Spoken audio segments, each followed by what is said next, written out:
government spokes. Take the man, for instance, who is in communication. They support the government, but they will not be remembered half as vividly as Issa Tchiroma for all the right or wrong reasons. Do you think he has taken ownership enough? Very, very interesting. We uh, we learn as we go along, and I open my mind and my heart to new concepts and new questions, and I try to find the answers that I can find based on my own experience. And you've thrown in a few elements into this questioning that I did not quite, I've not quite had to address before. Um, but based on what I know and based on why I made the decision to um, support Mr. Chiroma, and there's a whole story there. I can get to that later. Um, I let me say this: I have known Mr. Chiroma for most of the last 20, almost almost 30 years, most of the last 25 maybe, and going up to 30 years. I've known him for that amount of time. I knew him when he was vehemently vehemently opposed to the government. So he was in the opposition. That's when I met him for the first time. And then he had and then um, I knew him in that capacity, and later on as Minister of Communication and so on. And I saw the man in two separate worlds and how he carried himself in both of them. I worked with him when he was in the opposition, and I worked with him when he was minister and member of government. And I came to the inevitable conclusion that Issa Tchiroma was a rare gem of a politician. And let me use the 3 or 4 terms that I thought and still think best describe him. 1, he's a patriot. 2, he's very humble, very human. 3, as honest a politician as they come. And 4, someone who gives his word and you can count on. Now, that's the man I came to know, independent of everything else. And then, of course, I see him in action. And I try to understand the man. In 2004, shortly after I got to know him, the opposition in Cameroon were coming up into an election, presidential election, like this one. And I saw Mr. Tchiroma. As a matter of fact, prior to that, the reason I got to know him was because he had become the spokesperson of the northern parts of the country, the northern part of the country, which had effectively been abandoned by the government. The few to no government programs of worth in the northern part of the country, hardly any infrastructure, hardly any schools, no medical facilities, and so on. So he had become the spokesperson of the North, writing what became like epistles every week. And I was reading this and wondering, who is this man? So I got to meet him and interacted extensively with him, and he was so viciously opposed to the government. It's like, my goodness, And then I found out he'd been a minister. He'd been in jail for 6 years. And then I could tell that he was informed by a very unusual experience. So I got to work with him, and Issa Tchiroma led the initiative to identify a single candidate for the opposition in 2004. 4.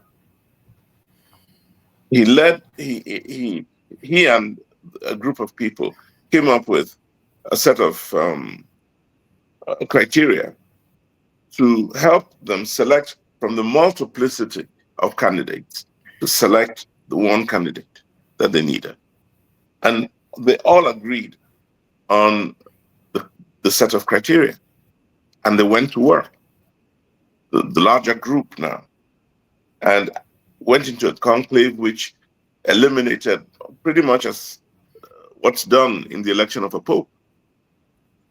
And they went through many rounds of elimination and eventually got down to 2. And there's a lot of excitement, a lot of Damjoya and Frundi, yes, they I eventually got believe. to Damje and Frundi.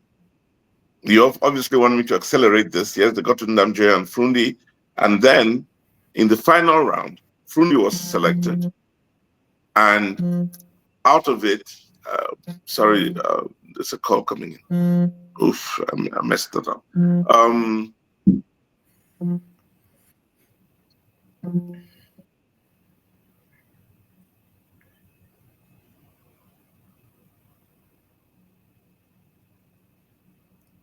Sorry.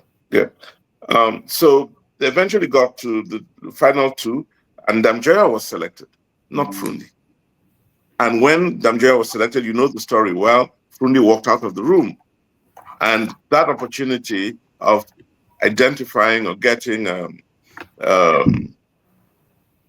single candidate was lost. And of course, Mr. Bia retained his presidency. And the reason Mr. Frundi gave, and he spoke to me at the time, was he was the more popular candidate. He was the Frundi more felt popular. betrayed by Yes. Tchiroma. No. That's the wrong way to look at it. He told me.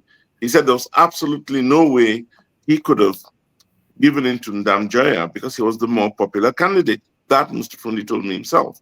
And he wasn't betrayed by anybody. He was betrayed by the criteria that had been agreed to by all of them. And, even some folks of the CPDM, of the SDF, of his party, and many of them are still around, Mr. Martin Kemgu, for example, I asked them later on, and they said, yeah, precisely, the chairman was wrong. So He why do should have. you think that? And I beg your Mhm. pardon. I didn't mean Yeah, to so cut you anyway, let me just end by saying that I off. saw how Mr. Tchiroma managed that process, and he was right. And it was at the end of that process, when it failed to deliver for the country, that he said, I have nothing to do with these people anymore. I'm going to have to, offer my services to a government that at least functions. That's how he went on over to But the government. and that brings me to a question. Even though I wanted to ask something else, Yeah. isn't that a stretch to go from the champion of the champion of a coalition to, I mean, crossing over into the government and becoming its spokesperson? Isn't that a Well, reach? yeah, absolutely. I mean, that's a very good question. I think I could, because I, thank God, was in Cameroon when he made the move. And he was totally frustrated. I think I sat down with him and a group of others, and he was explaining his decision, why he had decided to move over to the government. That, he didn't, throughout the process, all he had to confront at every step of the way were these egos that were stronger than any argument in favor of Cameroon. So people, rather than see Cameroon, saw, themselves, the narcissism of it all, the egotistical nature of the entire process. So he moved on because he thought it would be almost impossible for the opposition to organize itself enough to take power in Cameroon. So he decided he wanted to go serve the country through the government. And I could see that. I saw with him. And he did. And in government, he went and committed to working for the government, and he did, with a verve and determination and commitment. that you saw with very few ministers. So, yes, part of his gift is part of his curse. I think I can see that. So you're saying that he's all in or he's completely out.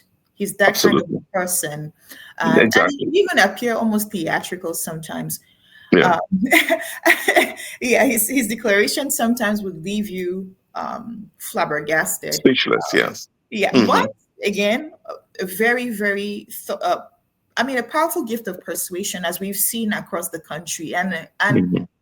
uncanny ability to just adapt to circumstances, unforeseen circumstances. You refer to him as honest, as humble, and somebody that you can count on in personal circles. Why do you think that he has been given the label of somebody who is treacherous and somebody whose versatility always puts his relationships, his political relationships, in limbo? Well, because he's moved from one extreme end of the political spectrum to the other. I mean, when somebody does that, and if you don't have the inside um, elements of decision making, you'd see a flip flopper. And I do not think he's a flip flopper. He's Is someone who's politics not a game of perception? a lot of politics is a game of perception. That's why he's so popular now. Because I think people are seeing someone who can deliver for them. They're seeing the human side of Issa Chiroma. Yes, politics is a game of perception. And let me say this: even Jesus would be rejected in Cameroon today if he were not, if he came on his knees. I think we do not have, as my friend Rebecca Enonchong said, this is our bandit. He's a He means is a bandit, and a but this is tool. he is our bandit. I think that's what Becky said. I But hope I'm not isn't there that misquoting her. looming danger, that fear in the back of your mind that if he can evolve, if as you see his trajectory, his evolution, we can have another pivot from him. Yes. Private Um, deals with a regime that is doing everything to continue to survive and becoming even more ruthless Issa by the Chiroma, day. Issa Chiroma is in the opposition, and he will commit he's committed to the opposition. He's committed to pursuing what it is. He is the first and the most important element I find in this man is his ability. Well, it's his sense of patriotism. I do not think Issa is in this solely to be president. He's in this because he thinks Cameroon needs saving. He is in this because he wants to work for Cameroon. I'm totally convinced about that. As I That's what say, he I've seen says. him in the opposition setting out to fight for the leadership of the opposition and understanding that somebody else. Look, let me tell you about him and Nijan Fundi and Damjoya, these two. I took him to both. Nijan Fundi had told me he doesn't want to have anything to do with Issa Chiroma. I've heard about him. He's a rebel. He described him in many ways. And I came and I told Issa Chiroma in 2003. And I said,